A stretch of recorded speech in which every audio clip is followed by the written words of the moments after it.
कैसे बनेंगे trust bitcoin में। तो ट्रस्ट बिटकॉइन इकोसिस्टम में 3 तरह के वैलिडेटर होंगे, जिसमें 2 तरह के जो कम्युनिटी डेलीगेटर होंगे, जिनको सिस्टम या हार्डवेयर लगाने की जरूरत नहीं पड़ेगी, अपने यहाँ कोई कंप्यूटर नहीं लगाना। वो इकोसिस्टम में पार्टिसिपेट करेंगे कॉइन स्टेक करके। उसमें $2000 इक्विवेलेंट टीवीसी करना पड़ेगा। थोड़ा और ऊपर कर दो। $2000 के इक्विवेलेंट आपको टीवीसी परचेज करना पड़ेगा एक्सचेंज से। जैसे अभी आप खरीद तो ऐसे नहीं मिलेगा, वैलिडेटर को एक्सचेंज से खरीदना पड़ेगा, क्योंकि जिस दिन 10 अगस्त को हमारा ये प्रोग्राम स्टार्ट होगा उसी दिन कॉइन भी एक्सचेंज पे आ चुका होगा। बिना एक्सचेंज पे लाए हम वैलिडेटर बना ही नहीं सकते किसी को। तो ओपन मार्केट में आ चुका होगा, जो पूरी दुनिया के लिए खुलेगी। वहां पे $100 में अभी लॉन्च होगा। उसके बाद जैसे जैसे कॉइन परचेज होते जाएंगे उसका प्राइस बढ़ता जाएगा, लेकिन उसका प्राइस डाउन नहीं आएगा। उसका कारण है सप्लाई हमारी कंट्रोल्ड है, हमारी सप्लाई लिमिटेड है, क्योंकि आप सब लोगों ने अपने कॉइन स्टेक किए हुए हैं, लॉक किए हुए हैं, तीसरे फेज के लिए, चौथे के लिए, 5वें के लिए। तो आपके क्यू पोजीशन के हिसाब से आएंगे, आप डायरेक्ट एक्सचेंज में नहीं डाल सकते और कहीं से कॉइन आ नहीं सकते। और जो वैलिडेटर के लिए रिजर्व है वो भी रिजर्व रहेंगे, तो वहां पे एक लिमिटेड सप्लाई रहेगी। तो इसलिए $100 से नीचे वहां कभी आएगा ही नहीं। ऊपर कितना जाएगा ये वैलिडेटर्स के ऊपर डिपेंड करता है, कितनी स्पीड से बनते हैं। तो ऊपर हो सकता है इसी फेज में, थर्ड फेज में ही एक्सचेंज पे $1000 को पास नहीं कह सकता क्या होने वाला है। और दूसरे जो है $5000 से, ये वेट का मतलब ये है जो $2000 वाले हैं, अगर उनको ₹1 मिलेगा रिवॉर्ड में, तो जो $5000 से स्टेक करेंगे उनको ₹3 मिलेंगे, यानी उसका 3 गुना मिलेगा। थोड़ा और आगे करना। ये दोनों तरह के जो वैलिडेटर होंगे, इनको कोई हार्डवेयर लगाने की जरूरत नहीं है, ऐप में ही उनका सारा का सारा काम चलेगा। और ये इंडिपेंडेंट नोड वैलिडेटर है, जिनका स्टेक $15000 का रहेगा। यहाँ हमें डॉलर से मतलब नहीं है, ये सिर्फ समझाने के लिए लिखा है। आपको टीवीसी ही परचेज करना है, जो भी उस दिन का रेट होगा, करंट प्राइस। कोई आपको 20 टीवीसी मिले, 100 मिले, 150 मिले, क्योंकि एक फिक्स अमाउंट रखना पड़ता है, ताकि नहीं तो हर रोज उसकी जो रेशो है वो चेंज हो जाएगी। तो इनका $15000 के इक्विवेलेंट स्टेक रहेगा, और इनका जो रिवॉर्ड होगा वो 10 गुना होगा, यानी जितना $2000 वाले को मिलेगा उसका 3 में लगाना पड़ेगा। उस पर एक हार्डवेयर इंस्टॉल करना पड़ेगा, जिससे वो ब्लॉक प्रोड्यूस करेंगे। उनका काम रहेगा 24 घंटे उनको इलेक्ट्रिसिटी प्रोवाइड करनी पड़ेगी उस कंप्यूटर को। ब्लॉकचेन को इलेक्ट्रिसिटी प्रोवाइड करने का काम इन्हीं वैलिडेटर्स का होता है। तो जो 15000 वाले वैलिडेटर है, एक्चुअली वो वैलिडेटर है, और जो 2000 और $5000 वाले हैं वो डेलीगेटर होते हैं, जो इनको सपोर्ट करेंगे, वैलिडेटर को सपोर्ट करेंगे। एक ऑप्शन इसके अंदर आएगा, जैसे आप $2000 से स्टेक करते हो, तो आपको किसी ना किसी $15000 के वैलिडेटर को, जिनका डेटा पूरा का पूरा पब्लिक के लिए ओपन रहेगा, वेबसाइट पे भी आप देख सकते हो, और एक डेफिलामा साइट आती है, उसके ऊपर भी ये रहेगा, जो पब्लिक साइट है उसके ऊपर पूरा जो ब्लॉकचेन का रिकॉर्ड रहता है। तो वहां से आप चेक कर सकते हो किस 15000 वाले वैलिडेटर को आपने सपोर्ट करना है, आप उनको सपोर्ट कर सकते हो। आपके सपोर्ट करने से उनका रेपुटेशन स्कोर बनेगा 15000 वाले वैलिडेटर का। यहाँ कोई अपलाइन डाउनलाइन का मतलब नहीं है, जहां भी आप जिसको भी सपोर्ट करोगे उनको आपसे इंसेंटिव भी मिलेगा। और ये डायरेक्ट रेफरल नहीं है, नीचे से कहीं से कोई भी करे उसका एक अलग से इंसेंटिव उनको मिलेगा। तो जो अच्छा काम करेंगे वैलिडेटर, जो ज्यादा ब्लॉक बनाएंगे, उससे उनको भी फायदा होगा। जो $2000-5000 वाले हैं उनका भी रिवॉर्ड बढ़ेगा, और 15000 वाले को तो ऑटोमेटिकली बढ़ेगा। और जब आप 15000 का कर लेते हो, तो आपकी टीम में जो बनते जाएंगे उनसे आपको अलग से इंसेंटिव मिलेगा। जैसे आपको मैंने बताया था 10% मिलेगा $2000 वाले को आप स्पॉन्सर करते हो तो।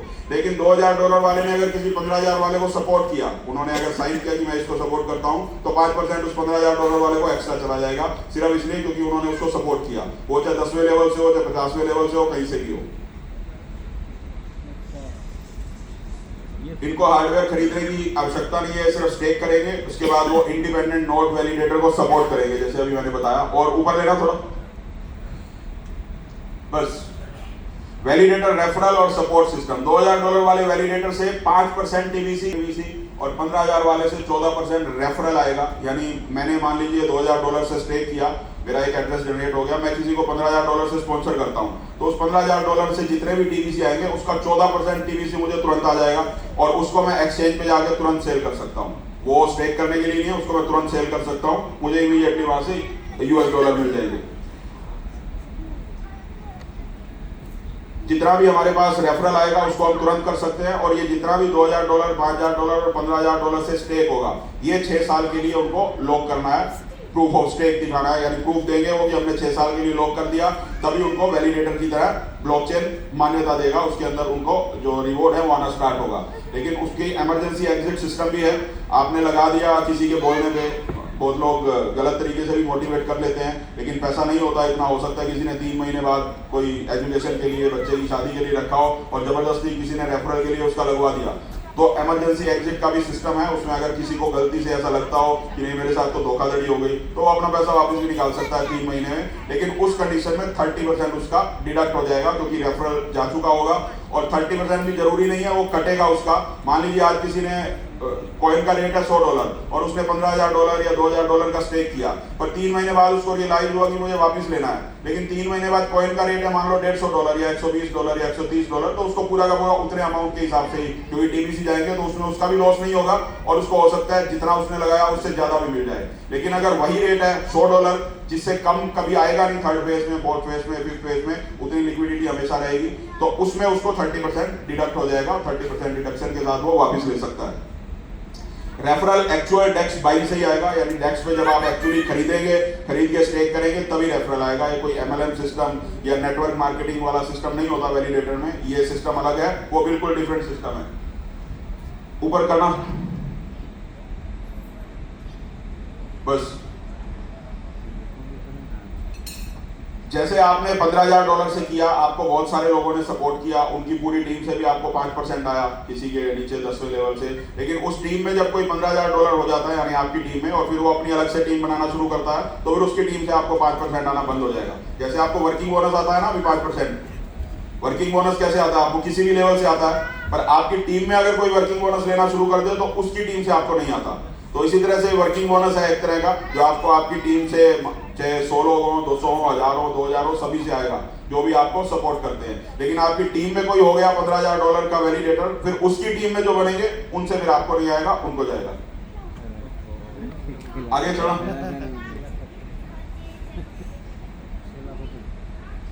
बस दुनिया के अलग अलग देशों में ब्लॉकचेन एजुकेशन को हमें लेके जाना, वैलिडेटर बनाने के लिए लोगों को एजुकेट करना जरूरी है। बहुत सारे लोग, 2-3 करोड़ लोग पूरी दुनिया में हैं जो एजुकेटेड है, पर इसको आम आदमी तक हमें लेके जाना है। उसके लिए हम एक प्रोग्राम चला रहे हैं, स्टार्ट कर रहे हैं 10 अगस्त से, जिसमें ब्लॉकचेन की एजुकेशन होगी। हर अलग अलग कंट्री में जाके हमारी वर्कशॉप होंगी टेक्नोलॉजी से रिलेटेड। इस तरह के टूर नहीं होंगे, जैसे अभी एशिया में हम स्टार्ट करने जा रहे हैं, यूएई में, थाईलैंड में, मलेशिया में, सिंगापुर में, वियतनाम में, फिलीपींस में। इन कंट्री लोगों को इकट्ठा किया जाएगा लोकल लेवल पे, लोकल कंपनी को हायर करके 50, 100, 200 लोग जो ब्लॉकचेन की एजुकेशन लेना चाहते हैं। ब्लॉकचेन की एजुकेशन के साथ उनको वैलिडेटर बनने की एजुकेशन दी जाएगी, तो जो उसमें से बनना चाहेंगे वो बनेंगे।